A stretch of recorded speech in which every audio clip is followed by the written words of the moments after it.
Good morning and welcome to Friday's Join the Dots. Well, what a week we've had. And two pieces stood out for me over this week that I've put together today. One is US bonds. Now remember please, the stock market is irrelevant. There's no price discovery. It's completely fake at the moment, okay? Doesn't mean you can't make money. It's just a completely fake level. So bonds are going to determine everything. And when bonds have a real problem, the stock market will crash. Sorry, it's just a fact. Okay, and we have to work with facts, not hopes. Don't want hopium, we want facts. So, US bonds, what is the US government doing at the present? Well, what they're doing is they're refinancing long-term bonds with short-term bonds.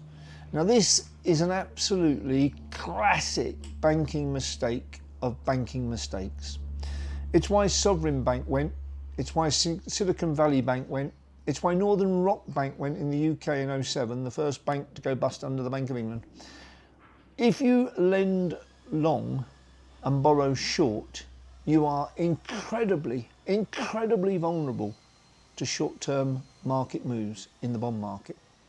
And what are we seeing America do? We're seeing them fund themselves taking short-term bonds. Now, they think it's clever. They think it's reducing the cost of the overall bond issuance and servicing that issuance. It is not. It is dangerous.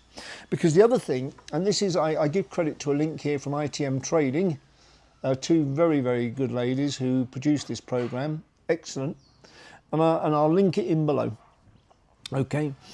Because what they're seeing is they are seeing this phenomenon of borrowing short, lending long.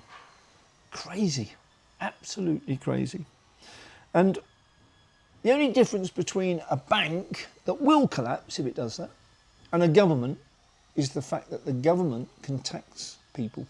It can recoup its losses through extra taxation, whereas a bank can't, of course. Okay, but where are they getting this tax from? Now, I'm going to link this, and not many people will join these dots, I promise you. I promise you there'll be very few people out there joining these dots. I'm going to link this to a piece by the lady Cambone. I can't remember her Christian name at the moment. Anyway, I've got a link for you to link to this article on how property valuations have been abused to create extra taxation in the US market. So in other words, there's a hidden tax based on false property values. Oh, I think we've heard this before. False property values, extra taxes, dear oh dear. Oh, by the way, please excuse the building work. I think the neighbours are building a hotel or something. Anyway, so what have we got? Well, we have got a US property boom based on some appetite, well, as I've told you, corporate fascism, in other words, large funds, BlackRock, etc., coming in and buying up all the homes to stop people buying them. No, they're not making profit. They're stopping people buying homes. And they're inflating the home market, not the property market. It's homes. Houses are homes. Okay? They should never have been made investments, because now you have completely distorted the market ever since the 80s, 90s, certainly the 80s in the UK, a bit later than that in America. All right. So I'm going to link you an article that shows how property valuations have been corrupted in the US to create higher taxation levels. But in doing so, of course, they've inflated the property values to a level where they're unsustainable because they're not real. And if they're not real, guess what? They collapse. Yesterday's show talked a lot about it. Join the dots, please. It's very difficult, but you can do it. And I'm helping you by showing you these dots so that you can then join them. So we see this article on US bonds and we see the stupidity of the US government in doing this. Unless, and here's their out, stablecoins. Is it the out for the US government? By funding short into a new world where stablecoins have to be backed by US treasuries, are they actually finding a way to get buyers of the treasuries because they need to back the stablecoins. And who's going to get the interest on those treasuries? Well, it won't be the people holding the stablecoins, will it? Corporate fascism. Again, join the dots. It's a corrupted system, and it will keep corrupting on corruption, on corruption, on corruption. Because once you go into one of these nosedives of corruption, it's very difficult to stop it. And everyone feeds on it. Okay, so we've got real problems in the US bond market. We'll come back to that. So I want to talk about France as well. Let's not just be US based. France has a vote of no confidence on September the 8th. And I don't think there's any confidence in anyone in France, is there? I don't think there's any confidence in any government in Europe. I don't think any government will win a proper confidence vote. They'll probably rig it, okay? But they won't win one, not really. Not if the people had a say. If the people had a say, there wouldn't be one of these governments in Europe still in power. That's the long and short of it. Okay, so Le Pen is going to try and come into power, but of course, every captured media article, every captured media, every branch of the media is captured, as one of my clients, one of my subscribers said, please use the word captured. No, it's corporate fascism. It's not captured. It's corporate fascism. They work together.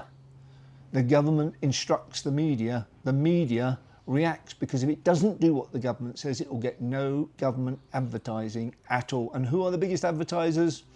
You got it. So, Eurodollar University, a link to that, please. Jeff, fantastic piece on France. Economic decay produces crisis in politics. Yes, it's that way around. Again, cart and horse, cause and effect, cause and symptoms, okay? The economic decay causes the crisis in politics. And then, of course, the politicians react in ever more ridiculous ways to try and cover up the cause, not the symptoms. They're dealing with the symptoms, but the cause is there. Bad economic policy throughout the Western world. Okay, and it started, well, it didn't start in COVID, but COVID was a massive accelerator.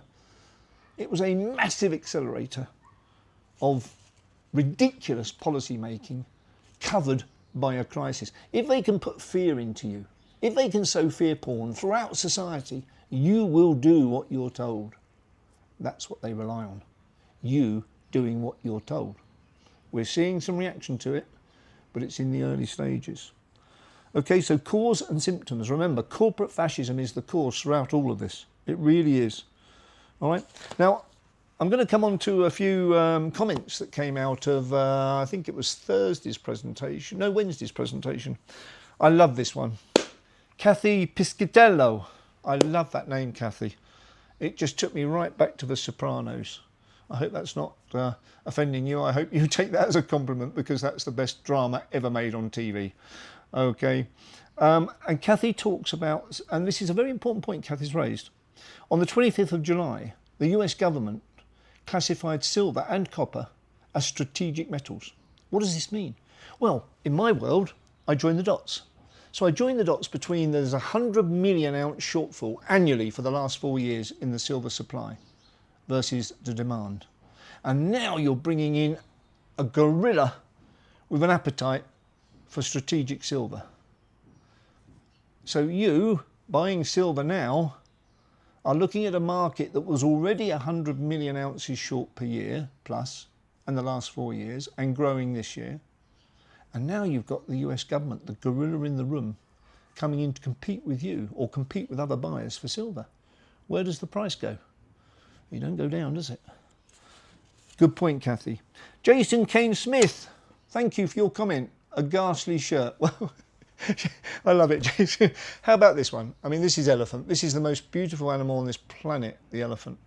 And I'm going to put a link in here because I'm going to show you a video that shows you that just because you're mighty, just because you're mega in your world, you don't have to abuse people. You can help them. You can help people with your strength, with your power, with your monopoly.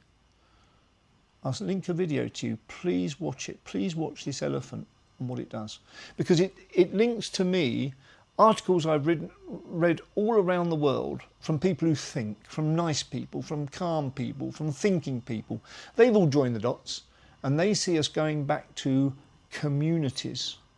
We need to find communities. Divide and rule has been in place now for years, from the corporate fascists, from the corporate elite, from the elite fascists. They're all one group in effect. They're all doing the same thing. They're dividing society so that they can rule society and keep society fighting amongst itself. Because then they don't fight them. We don't fight them because we're too busy fighting each other. They love it. Okay? Elephants don't do that. They have communities. They look after their young. They protect them. And they have a wonderful life. That's where we should be heading. Robert Malone, Neil Oliver, Greg Manorino, such disparate voices all come together and talk about communities. We need them. And the last comment, Bad Egg. He said, I am becoming a financial version of John Campbell. Bad Egg, if I get to 1/10 of what John Campbell does and achieves, I promise you I will be so elated. John Campbell is the best YouTube site. That's why he has 3.24 million subscribers. What he did through COVID was phenomenal, and he continues to do it now. So please visit John Campbell's YouTube. It is just the truth. It's 100% the truth. That's what I'm trying to achieve as well. So what can I say, Bad Egg? If you think I'm anything like John Campbell, thank you very much. I'm humbled. Okay. So there we are. Mixed bag there. The main thing is the bonds. Remember, please, bonds drive every market. Do not be distracted by the equity markets. Bonds determine everything. Thank you very much and have a great weekend.